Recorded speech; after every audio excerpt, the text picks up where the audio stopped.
El Imperio Alemán, fundado en 1871, es visto como el estado cumbre de la historia alemana. Cuenta con una unidad nacional y el esplendor de un gran imperio continental, uno que tiene todo el norte germano y polaco, y también cuenta con tierras del sur alemán o el sur germano, así también como las recién conquistadas a Francia, Alsacia y Lorena.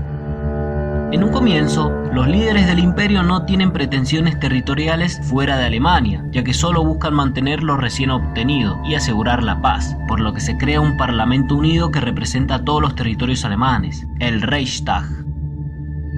Para algunos, Otto von Bismarck le ha otorgado un poco más de democracia al país mediante la creación del derecho a los hombres para elegir al parlamento en condiciones iguales, mientras que para otros es el mismo diablo en persona, aquel que ha unificado a todos los reinos alemanes y los ha centralizado bajo un solo estado imperial. Sea como sea, a la larga los alemanes no sabrán cómo mantener este recién creado imperio por mucho tiempo. Con la creación del imperio se produce un gran crecimiento en el país gracias a la expansión industrial alemana. Berlín se convierte en una de las ciudades más modernas de la época y su población se duplica en menos de medio siglo. Berlín se expande, se convierte en la cuarta ciudad más grande del mundo. Solo Londres, París y Nueva York son más grandes. Es una gran metrópolis que se ha convertido en el símbolo del crecimiento alemán en el mundo. Mientras las ciudades crecen en tamaño, la economía alemana también crece, pues en las primeras 4 décadas después de la fundación del imperio, el Producto Nacional Alemán se triplica, y es tan rápido el avance que para la última década del siglo XIX hay más alemanes trabajando en la industria que en la agricultura. Con esto ha surgido en el país una nueva clase trabajadora, es conocida como el proletariado, los obreros industriales, pero esto trae consigo una nueva fuerza política, la socialdemocracia, cuya primera misión es buscar una nueva idea de Estado representando los intereses de estos trabajadores, o al menos eso es lo que dicen. Para las personas de este nuevo movimiento político, los socialdemócratas, tanto la monarquía como la nobleza son algo antiguo, por lo que se tienen que enfocar en el proletariado, algo que es considerado no solo como una subversión para Bismarck, sino también como una traición, además de tildar a todos los socialdemócratas de demagogos, ya que ve que los socialdemócratas solo buscan aprovecharse del pueblo obrero alemán, sabiendo que ahora son la mayoría de la población y solo quieren llegar al poder mediante los votos. Bismarck crea la ley antisocialista y también prohíbe el nuevo partido, lo que conlleva a que sus diarios y sus reuniones sean consideradas como ilegales, por lo tanto comienzan a ser perseguidos. Una de las cosas malas que se consideran de Bismarck en su forma de hacer la política es la persecución al movimiento obrero, a la Iglesia Católica, a las minorías que hay en Prusia y también a los polacos, pues conforme Alemania va creciendo de manera positiva, también crecen sus problemas.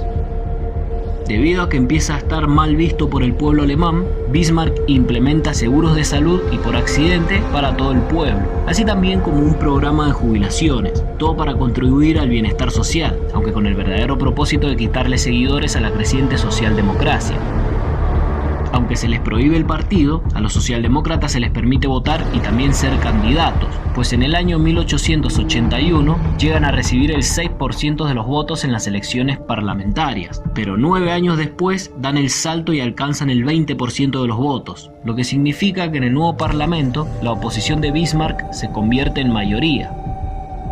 A nivel político interno, Bismarck, el arquitecto principal del Imperio Alemán, está llegando a su fin. Ha sido primer ministro de Prusia bajo el mando de Guillermo I y durante 26 años. Además fue canciller por 17 años, pero su poder depende del emperador y según la Constitución, solo él puede despedirlo. Con 90 años de edad muere el emperador Guillermo, pero su hijo, Federico III y heredero al trono, le diagnostican una enfermedad terminal, con lo cual solo le quedan pocos meses de vida. Por ello la corona imperial recae en el nieto del emperador, Guillermo II. El nuevo emperador no quiere permanecer bajo la tutela de Bismarck y tiene la intención de gobernar de manera más autoritaria que su abuelo, lo que hace que el canciller se encuentre cada vez peor posicionado políticamente. Ya no tiene aliados en el parlamento y ahora tampoco los tiene en la corona imperial. En 1890, Bismarck recibe una carta del nuevo emperador en la que le escribe su despido, y este no lo toma muy bien, a pesar de haber recibido varias menciones honoríficas. Sin embargo, decide retirarse a su finca rural cerca de Hamburgo, en donde vive hasta su muerte en el año 1898. El nuevo emperador, Guillermo II, es dueño del imperio más grande o uno de los más grandes a nivel del continente, pero es el más pequeño a nivel de territorios coloniales. Por ello, su nuevo objetivo es obtener extensos territorios y ser una potencia mundial. Sin embargo, esta gran ambición pondría en peligro a su propia nación. La nueva potencia emergente trae consigo la preocupación de sus vecinos más poderosos, pues se sabe que Bismarck alió a Alemania con Austria-Hungría y que logró tejer un acuerdo secreto con los rusos, todo para mantener el equilibrio de poder en Europa, pero bajo una gran y extensa nación. Mientras tanto, Berlín ya se ha desarrollado, se ha convertido en una de las ciudades más ricas de todo el mundo y también en la capital política del imperio. Una ciudad que atrae a decenas de miles de inmigrantes cada año y conforme pasa el tiempo va creciendo a pasos agigantados, pero también en su estructura. Es una de las ciudades más avanzadas del mundo. En 1902, el primer oficial de policía es elegido para dirigir el enorme tránsito que circula por la gran ciudad, y el tren de esta ciudad es el primer ferrocarril elevado de Europa. Además, Alemania ya supera la cifra de los 56 millones de habitantes, y solamente en Berlín hay 2 millones de personas. El Kaiser Guillermo es un emperador con mucha ambición, es impulsivo y busca reconocimiento mundial para él y para su imperio. En Alemania se producen rápidamente grandes logros económicos y científicos. Su industria es cada vez más poderosa y grande, además de que se va esparciendo por todo el país, empezando así un nuevo proceso de exportación nunca antes visto y convirtiéndose en una de las más grandes potencias mundiales. La pequeña fábrica de acero fundido de Friedrich Alfred Krupp en Essen tiene éxito y con el tiempo evolucionaría a un gigante industrial. De hecho, llegará a convertirse en uno de los grandes proveedores de armamento para el propio Estado. Además, al igual que el Kaiser, Krupp también se ve a sí mismo como un hombre capaz de generar enormes beneficios económicos y también busca beneficiarse en la carrera de las grandes potencias con sus nuevos mercados. Los líderes alemanes más poderosos pretenden tener un papel importante en la era del nuevo imperialismo y en 1898 se hacen con el control de una base naval en China, tomando así la ciudad de Qingdao y luego algunas pequeñas islas del Pacífico. La carrera imperial de Alemania ha comenzado. Las nuevas colonias de Alemania son demasiado pequeñas y muy poco rentables, mientras que las grandes colonias que poseen en África, que han sido ganadas entre los años 1884 y 1885, tienen el resultado contrario, ya que solo una de ellas es tan grande como la propia Alemania. Los ambiciosos líderes alemanes saben que los territorios británicos son mucho más extensos que los suyos, pero también saben que la flota de guerra británica, la Royal Navy, es una de las más poderosas y posee mucha influencia en la competencia por los juegos coloniales. Es por ello que el Kaiser ordena la creación de una gran flota alemana. El sucesor de la reina Victoria, Eduardo VII, ve a su ambicioso sobrino Guillermo II como un gran peligro y desconfía de él en pleno. Rápidamente entiende que se convertirá en el mayor rival de Inglaterra, por lo tanto podría ser un problema muy considerable para un futuro no muy lejano. Finalmente, y en muy poco tiempo, los alemanes lanzan su más pequeña pero potente armada al mar. Buscan igualar el poderío marítimo que tienen los ingleses, y estos se sienten claramente desafiados con la nueva adquisición del Imperio Alemán.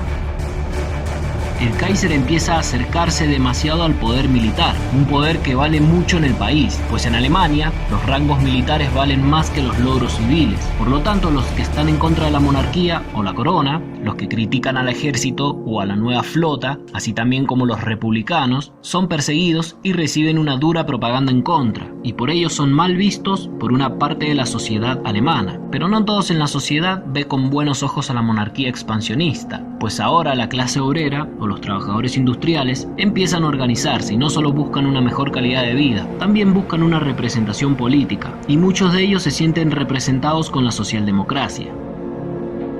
Muchos socialdemócratas famosos son patriotas, pero no les gusta nada el patrioterismo que invade al país en estos tiempos. Dicen defender el interés de los trabajadores y querer más democracia, pero con la propaganda en su contra, los socialdemócratas son acusados de ser poco patriotas. Según el propio Kaiser, los socialdemócratas son personas no dignas de llevar el nombre de alemanes, y para él, las protestas políticas son un ataque hacia su persona, así también como a la nación alemana. La socialdemocracia choca de lleno con el régimen implementado en 1871, al cual consideran como antiguo. Además, quieren tener influencia en el Parlamento, y por ellos muchos buscan implementar una monarquía parlamentaria, en especial los del SPD, es decir, del Partido Socialdemócrata de Alemania.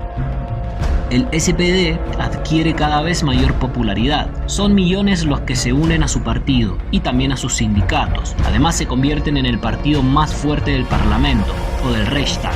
Sin embargo, es el emperador el que tiene la última palabra, y no le está gustando nada el camino que está tomando la diplomacia, pues quiere dar la imagen de alguien duro y contundente con todo el mundo. Quiere hacerse ver como un político de respeto.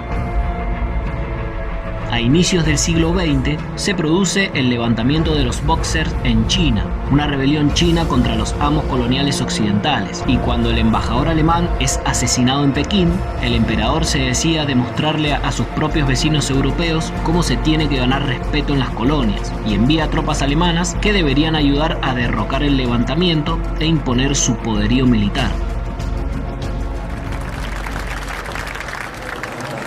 Antes de que los soldados viajen hacia China, el emperador los arenga con palabras muy duras hacia los chinos rebeldes. Meine lieben Freunde von den Kruppschen Werken, heute gilt es, meinen kaiserlichen Dank auszusprechen dafür, dass ihr so opferwillig eure Pflicht erfüllt habt, für euren obersten Kriegsherrn und ein siegreiches, meine lieben Kruppianer, es soll sich ja keiner einbilden, ich wüsste nicht Bescheid über eure Not. Oh nein. Was wisst ihr denn schon da oben von unserer Not? Aber ich versichere euch, die Not, jeden Tag die schwere Verantwortung für ein Volk von 70 Millionen zu tragen, ist eine viel, viel schwerere Last. Unsere Kinder verhungern. Wem verdanken wir denn unsere Not? Nein. Den Dynastie unseres stolzen Reiches. Allen voran diesen verdammten Angelsachsen mit ihrem absoluten Hass der Vernichtung. Wir wollen Frieden. Wir brauchen Demokratie. Männer, Frauen und Mädchen,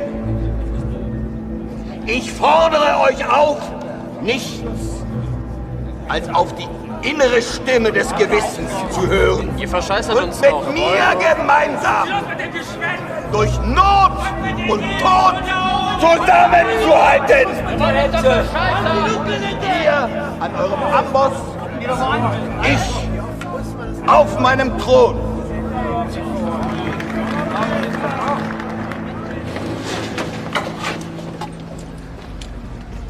El gobierno imperial no se puede permitir que las palabras del Kaiser se propaguen por el mundo, puesto a que se vive una época un poco romántica, una que dice que todas las potencias coloniales tienen que mostrarse superiores y magnánimas con el enemigo, pero también los imperios coloniales viven en constante tensión política a causa de la carrera imperial, y esto no puede ser detectado por los rivales europeos, ya que lo podrían usar en contra para levantar al pueblo en contra de la corona.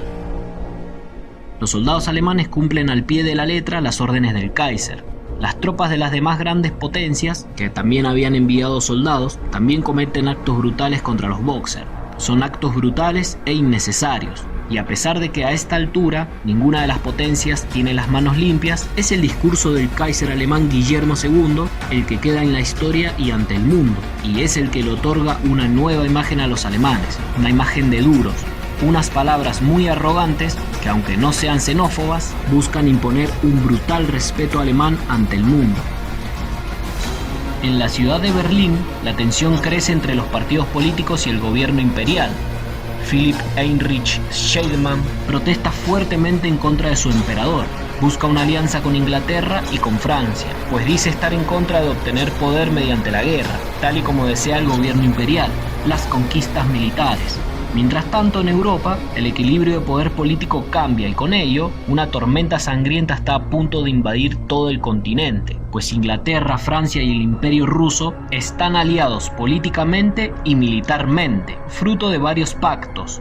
El Pacto Franco-Ruso de 1892, la Entente Cordiale Franco-Británica que firmaron en 1904 y ahora, en 1907, el Acuerdo Anglo-Ruso. Esto deja a los alemanes presionados entre dos frentes, al este y al oeste.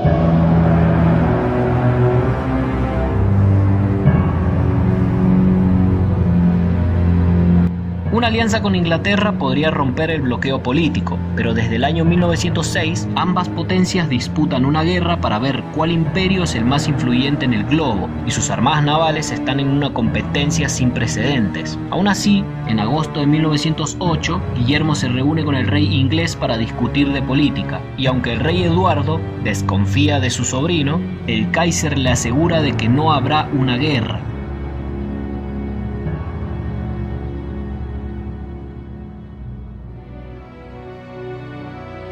Si te ha gustado el video, podés apoyarme dándole clic a me gusta y compartiendo el video. Muchas gracias.